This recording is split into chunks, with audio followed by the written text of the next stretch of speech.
Hey everyone, I'm Meredith Hawley. I'm a lawyer and life coach and best-selling author of the books Career Defense 101 and The Inclusive Guide to Healthy Workplace Culture. I want to do a Healthy Workplace Wednesday for you because I do not think it has to be as hard as we make it to create a really collaborative, fun work environment. And those are the environments I love to work in. So I just want to share what I've learned and what I know and what I appreciate. I think that it's possible to create a really healthy workplace culture, even when issues come up like harassment, discrimination, bullying. I think if we have positive responses to these things and effective responses, then things don't have to turn into a disaster, and it doesn't have to be as hard as a lot of times we treat it as. So today I want to talk to you about in your business when you have someone come to you and disclose something that they are worried about, for example, harassment, discrimination, bullying. When they come to you, how do you know where the line is between being transparent in your process, being open in your business and responding openly? And how do you know when to maintain confidentiality and anonymity? And I can't give legal advice to anybody who's not my client. So this isn't not intended to as legal advice, but I just want to give you some thoughts to think about that I've found to be helpful. So a lot of times what I see is people have someone come to them and disclose something that they take very seriously. So say someone comes to you and says, my supervisor is asking me out on dates and it makes me really uncomfortable. And so you think this is such a serious issue. I want to do the right thing. I want to pay attention to this person and honor this experience. And because you're taking it so seriously, the process that you engage in becomes a disaster. So what I see is that we're taking these issues super seriously, but the seriousness with which we're encountering them makes our brains totally melt down, and people have these like really intense reactions that are very discouraging to employees who are reporting harassment, discrimination, bullying. So the EEOC statistic is, and this is discouraging to people, don't get discouraged. I think that there are solutions to this. So I don't want you to be discouraged, too discouraged and give up about it. But the statistic is that from the EEOC, that 75% of employees who report harassment or discrimination experience retaliation. And so you have to think about it like there's these 75% of people who are reporting, and then there's all the other employees who are seeing them being retaliated against. So it's not just the employee who is reporting, who is having this sense of retaliation, feeling discouraged about reporting, feeling like they're not, like they shouldn't have come forward and shouldn't have done anything. So this is why I think this topic is so important, but I think that a lot of times what I see is supervisors are trying to take the issue extra seriously and trying to so hard to respond correctly that's actually sometimes what creates the problem. So I have people ask me a lot, like, how do you know the right response to have? Like, give me a script about the response to have when someone tells me about harassment or discrimination. And I actually think having a script is a terrible idea because each of us knows how to respond to these things in the moment in a way that could be positive, but we often, because we're so stressed out, respond in a way that actually is negative. So what I often say is, like, if you're in the workplace and you have someone who leaves their dishes in the sink, you probably do not have a total meltdown, like internal meltdown about how to talk to them about it. You're probably not like, oh, I can't say anything. anything. I don't know. What are people going to do? And as a supervisor, you're not like, what if I respond the wrong way? How are people going to take it? Do I need to do an investigation about the dishes in the sink? What if the investigation goes bad? What if people are offended? We just don't have all that drama about people leaving dishes in the sink, about people stealing our pens. There's all kinds of workplace conduct where we just respond with an email and we say, hey, just a reminder to everybody who forgot, do your own dishes. Don't steal people's pens. We wrap our pens in tape with our names on them to make sure that people don't steal our favorite pens. We have all kinds of solutions to regular workplace misconduct. And I think that because we are thinking harassment and discrimination shouldn't happen, and we're so focused on the idea that if it is happening, it means something has gone terribly wrong, we're bad people, we kind of ignore it, we brush it under the rug because we're so resistant to the idea that it could happen. And the reality is that, for example, 81% of women say that they've been sexually harassed, and the numbers are much larger for race discrimination. And so we know that most people are experiencing this. And so like, if we can acknowledge that it is going to happen, we can respond in a much more productive way. So what I like to tell people about confidentiality and anonymity versus transparency is just a couple standards to think about how we apply those to other issues. So I think transparency in your process is really important. I think particularly transparency in salary for employees is important because it's a major factor in discriminatory salaries. Transparency in what people can expect when they come forward and make a report. Transparency for your process as the manager, as the business owner, as the person receiving the report is so important for people feeling security in how they're going to be treated. If you say something's going to be anonymous, make sure you keep it anonymous. If you say something's going to be confidential, keep it confidential. Don't like do a bait and switch with somebody where you say this is an anonymous process and then it turns out you know everybody's responses and it's not anonymous.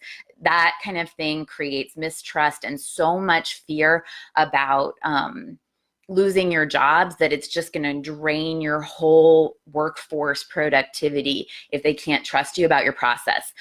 But in terms of confidentiality, here's what you want to think about. There are some instances where somebody reports something to you that is a danger in your workplace. It's a physical danger. This is like if somebody comes to you and says, I came into work the other night and I saw Joe stealing computers.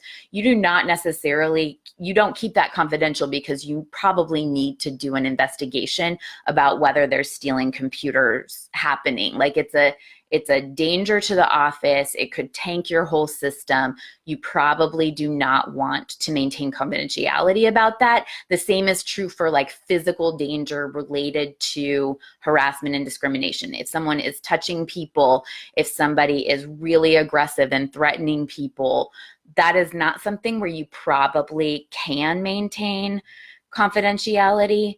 And so you want to be upfront about that to the person, that there's a danger to the community and you need to conduct an investigation about it and you need to honor the danger to the community. But I want to talk to you about two other scenarios where you potentially can maintain confidentiality, and I think a lot of times people assume that they can't in these scenarios. One scenario is where the mere allegation of this type of misconduct is just a fireable offense. And that's different for every business. And I can't tell you what that is for your business. But for example, if if your primary customer is Beyonce and she thinks that you did like your employee was rude to her that day, that might be just a fireable offense just because Beyonce thinks it. And you might not have a fairness process around that because it's a crucial enough issue for your business.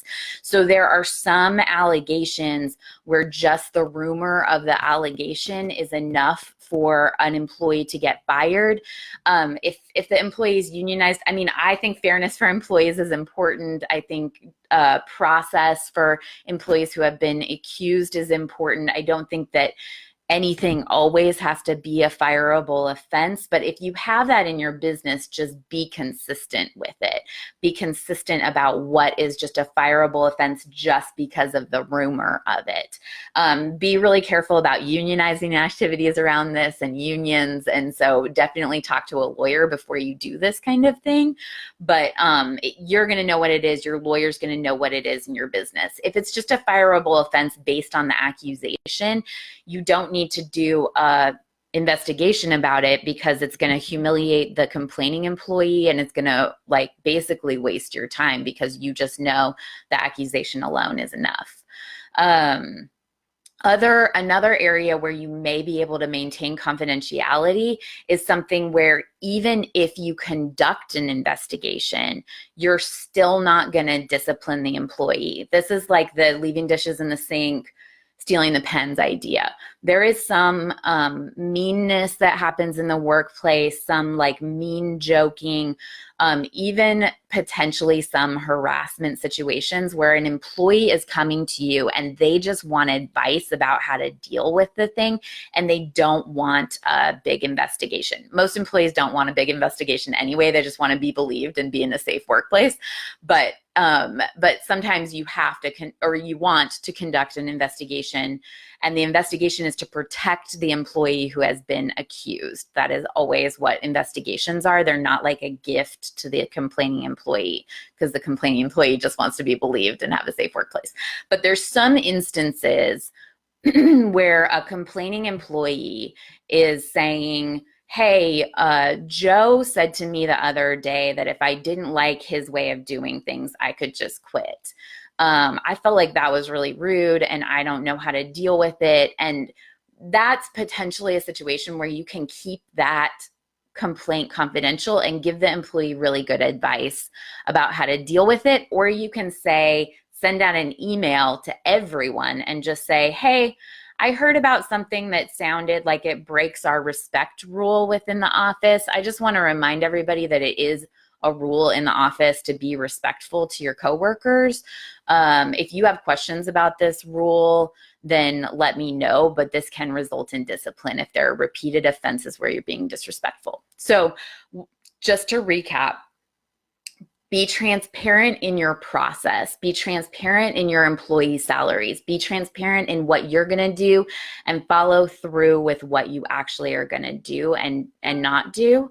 And then the other thing that I want to say is, like, the other factors you want to consider in confidentiality are, is this a 0 times event? Is this an event where just the rumor of it is generally a fireable offense? I want to treat harassment and discrimination the same way I would treat other issues.